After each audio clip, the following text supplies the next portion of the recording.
Okay, so chapter 6 as a whole is all about factoring. We learn a lot of different ways to factor. We learn how to pull a monomial out of a polynomial and do all kinds of fun stuff with that. And today we're actually going to get into factoring trinomials.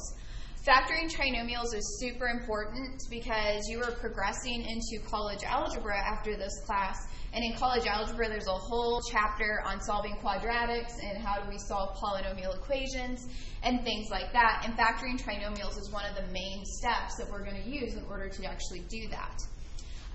So a trinomial will look like the ax squared plus bx plus c as it's listed up there. And today we do have a special rule that our a will always equal 1.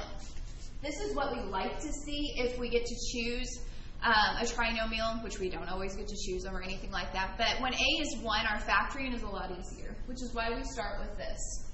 Now, these little rules or notes here are helpful ways to approach factoring. I know there are a lot of different methods out there to factor. I know that there is some sort of a box method for factoring. I know that there is a cross method for factoring. If you know those methods for factoring and you are comfortable with one of those, use it. I won't be teaching that. I'm going to teach what I call the old school way of factoring. But if you already have an established way of factoring, don't feel like you have to change that for me. Okay? Whatever works for you, that is fine. Just know I won't teach those forms, but you are more than welcome to use them. The reason why I like to teach the old school method, 1, it's the way that I learned, and 2, you don't have to remember really any special, okay, I have to take half of this and double it and put it here. I don't have to remember any of that kind of stuff.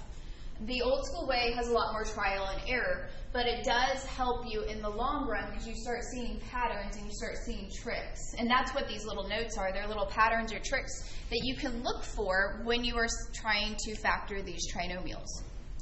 So the first thing to note is that when we are factoring a trinomial, what we're in essence doing is the reverse of foiling.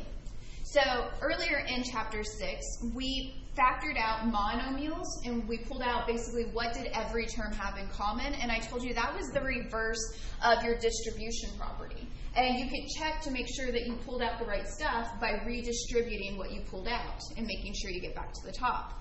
So what we're doing today is the reverse of foiling. So whenever you have your factored binomials, you can check your answer by doing the FOIL method. And so that's really nice because you can automatically know, oh, I flip-flopped my negatives here, or I dropped a negative, or this really doesn't work at all. So it's the reverse of foiling. And what you're actually doing is you're trying to figure out the factors of C. So C is our constant term here at the end. Factors of C that will either add or subtract up to give you B. That's the whole process of factoring. We're finding factors of C that will add up or subtract up, depending on what the equation looks like, to give you B. So here's 2 helpful hints that we can deduce and determine the signs within our binomials. If the sign in front of our C is a negative, so if this said ax squared plus bx minus c, or ax squared minus bx minus c, then both of our signs are different. Either we will have a negative and then a positive, or a positive then a negative. It doesn't matter which one, it doesn't matter the order. But if I see a negative in front of my C, I know my signs are opposite inside of my binomials. And that's helpful. If the sign in front of my C is positive, then I know my signs are the same.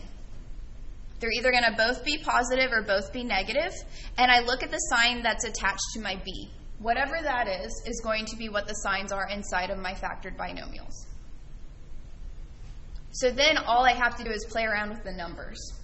And since our A is going to be 1, I'm only dealing with the factors of C. I don't have to worry about anything else today. So it really does simplify our life a lot.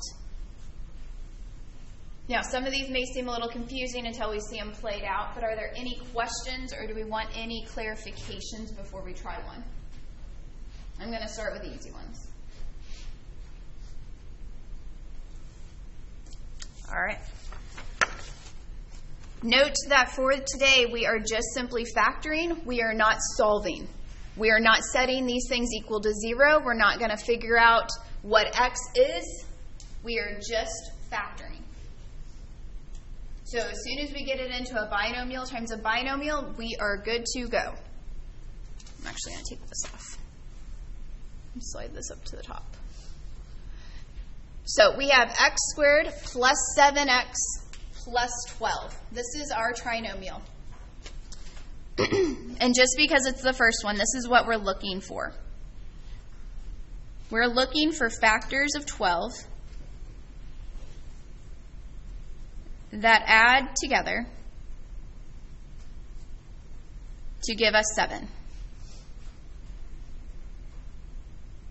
That's in essence what we're doing. We're looking for factors of 12, which is our C, that are going to add together to give us our 7. And I know I'm going to be adding these factors together because I have positive in front of my C and positive in front of my 7. Since the sign in front of my C is positive, I know the signs inside of my binomials are the same. Since it's positive in front of my B, I know they're both going to be positive. So I can go ahead and write those in. Now, since we're dealing with our A equal to 1 for almost all of these today, actually it will work out for all of them. There's a little trick on that one. Our first term inside of our binomials will always be pretty much the same thing. You notice the first term in our trinomial is an x squared. So I need to split that thinking what times what would give me x squared? X. So it's always going to look like x and x. I'm just trying to figure out what numbers to fill in. So I'm going to think about what times what gives me 12. I have 1 times 12, 2 times 6, 3 times 4. Huh? 3 times 4. That's right. If I add these, I get 13. If I add these, I get 8. But if I add 3 and 4, I do get 7. And I can check this by foiling.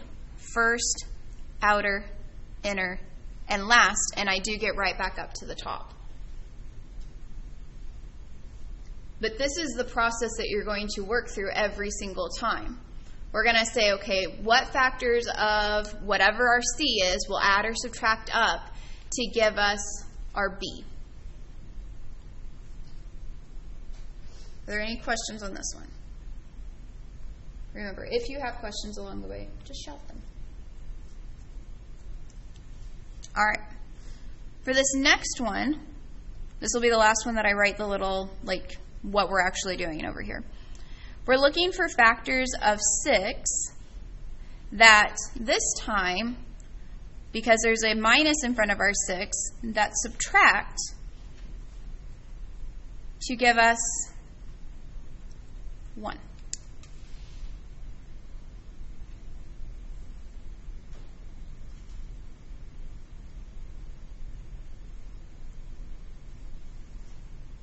And it's a positive one. So I'm going to set up my binomial. I know I'm going to have an x and an x. Now my signs this time, I have a negative in front of my C, so I'm going to have one of them be positive and one of them be negative. And it does not matter if you put the negative in the first one or in the second one. I'm just simply putting those in because I know this is to be the case. Then I'm going to look at my factors of 6. And I need to find the one set of factors where when I subtract them together, I get 1.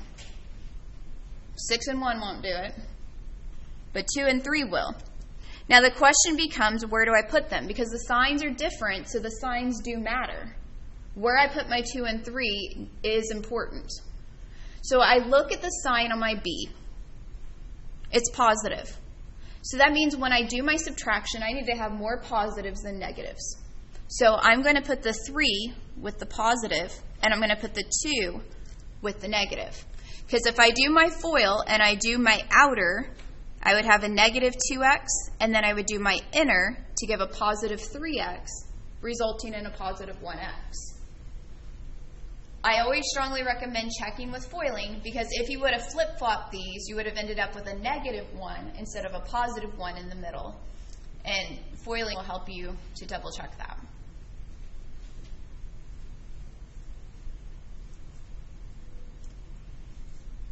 All right, let's do C. First thing I'm going to note is that I'm going to have two binomials. I know they start with x's. And then I look at my sign on my 49, and it's a positive, so my signs are going to be the same. Since this is negative in front of my b, I know they're both negatives. So I need factors of 49 that are going to add together to give me 14. And luckily, 49 really only has two sets of factors. We have 1 times 49 and 7 times 7. Well, 7 plus 7 would give me 14. So you can write it this way, but if you notice, both of our binomials are exactly the same. You can also rewrite this as x minus 7 squared. And I did test this in Pearson. Pearson will accept either form, because either form is theoretically correct. Now, one thing I would say is if you don't know your factors very well, if you don't know your multiplication or division tables very well, factoring is a little bit harder because you have to sit there and either use your calculator to figure out these factors, or you have to sit and struggle through it a little bit more. So if you know that is true about yourself, that this is not really your strong suit, I would strongly recommend using the Khan Academy link that's on our Blackboard site to go back and refresh yourself. Do the times tables, do the little minute or 2 minute tests. Really strengthen that, because that will help you overall in doing the factoring, especially when we get to 6.4, where a doesn't always equal 1, and we have a lot more to consider then, because our trinomials get a lot more complicated when we don't have a 1 out here.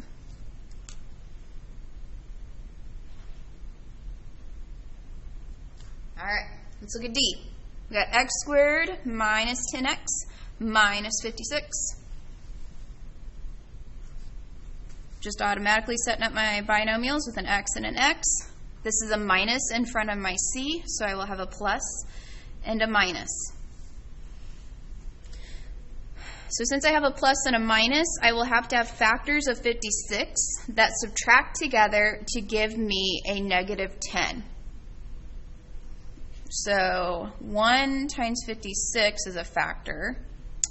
56 is even, so it'll be 2 times 28. That's a factor. 4 times 14 is a factor. 7 times 8 is a factor. And then obviously 8 times 7 would be a factor, and so on and so forth. If I subtract these, they're not going to give me 10.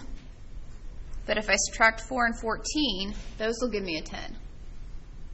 So where do I put them? Like, do I put the 4 with the positive or with the negative? 4 goes with the positive, and the 14 goes with the negative, because we have to end up with more negatives than positives.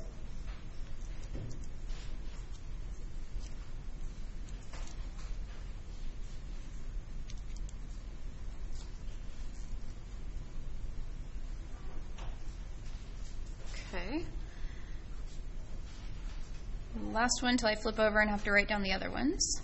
We have x and x. My c is positive, my b is positive, so they'd both be positives. So I need factors of 12 that add together to give me 5. Oops, that's times, not.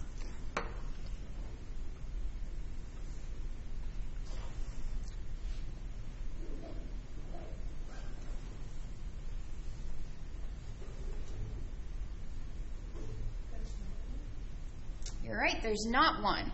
If I add 1 and 12 together, I get 13. If I add 2 and 6 together, I get 8. If I add 3 and 4 together, I get 7. None of these are going to add up to give me 5. That means that this trinomial is actually prime. It does not factor. This will be an option on all of your problems on Pearson. You will have 2 options where you will have, I think the first option is always it's factorable and you're allowed to type in the binomials that you get. Or the other option is it either says it does not factor or it cannot be factored or it's prime. This one does not work. It is not factorable.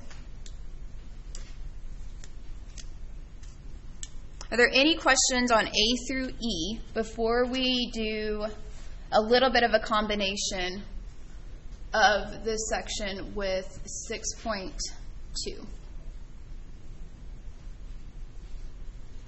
Okay. We've got two slightly more fun problems.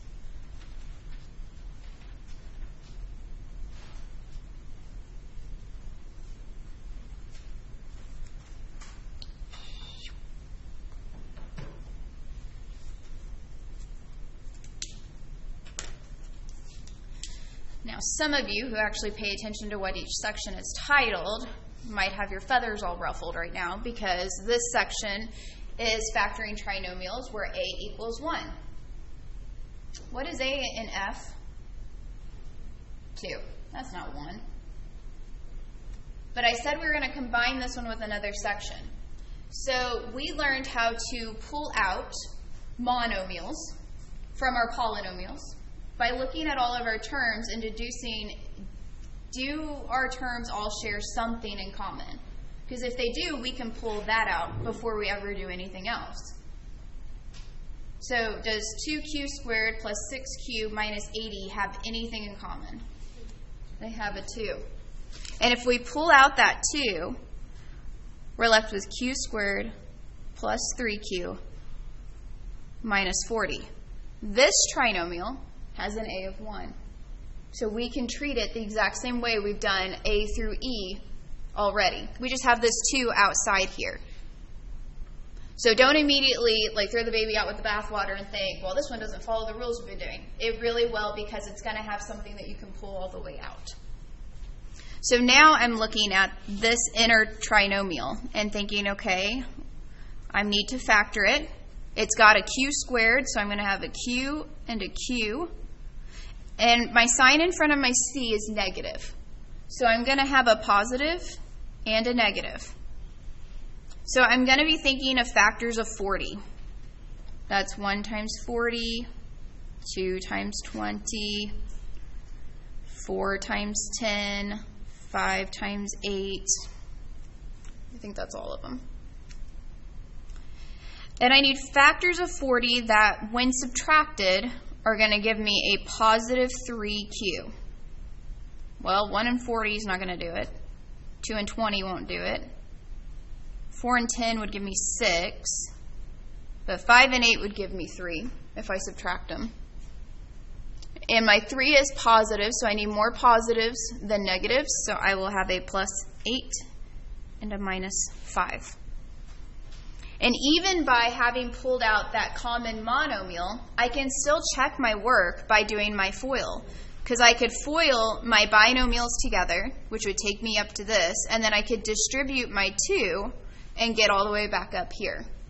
So you should always be able to work back up to the starting equation and check your work.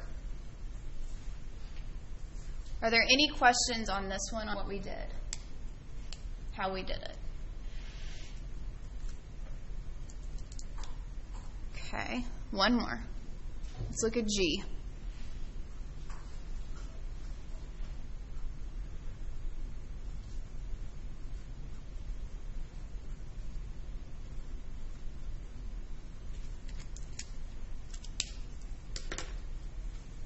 This one's different because it doesn't look like ax squared plus bx plus c.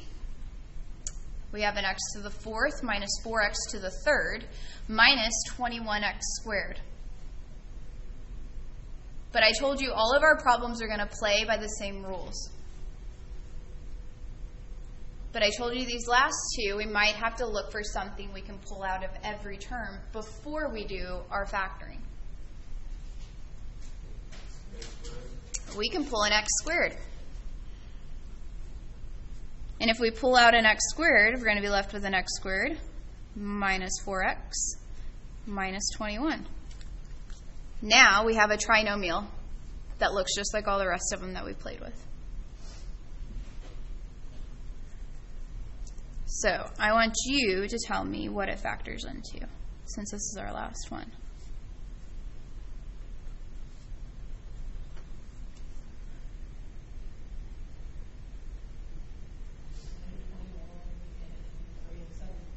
Okay? So 21 factors into 1 and 21, and 3 and 7.